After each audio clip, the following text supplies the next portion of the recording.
এটা হচ্ছে লুম bidding frame আমার, দেখতে পাচ্ছেন এটা হচ্ছে লুম বিডিং ফ্রেম। আমি এটা নিজে তৈরি করে নিয়েছিলাম।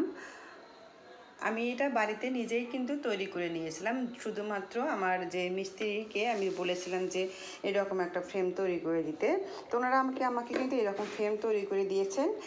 আর যেহেতু আমি নিজে কাজ করি, আপনারা চাইলেও কিন্তু এরকম একটা ফ্রেম কিন্তু বাড়িতে আপনারা তৈরি করতে পারছেন।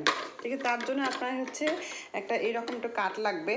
ঠিক আছে, এরকম কাঠ লাগবে, আর এরকম দুটো হচ্ছে আপনার লাট লাগবে, আর স্ক্রু লাগবে। হ্যাঁ, লাট দুটো আপনি যে কোনো যে ওই লোহা বা হচ্ছে লাট বিক্রি করে দোকানে, না এই দোকানগুলোতে গেলে আপনারা কিন্তু এই লাটগুলো পেয়ে যাবেন। আমার অনেক দিন হয়ে গেছে এই লাটগুলা, অনেক পুরনো। আমি নিজে যেহেতু কাজ করি, তাই হচ্ছে অনেক পুরাতন, মানে একটু পুরনো দেখে আমি কিনেছিলাম, নতুন কিনি নাই। তো এই জন্য আসলে আমার লাটগুলো এরকম। আপনারা চাইলে কিন্তু এরকম একটা লুম বিডিং ফ্রেম কিন্তু আপনারা বাসায় তৈরি করে নিতে পারেন। ঠিক আছে, দেখেন কোনো মানে কঠিন কাজ না, বা এরকম একটা ফ্রেম যে আপনাকে 1500-2000 টাকা দিয়ে কিনতে হবে এমন কোনো কথা না।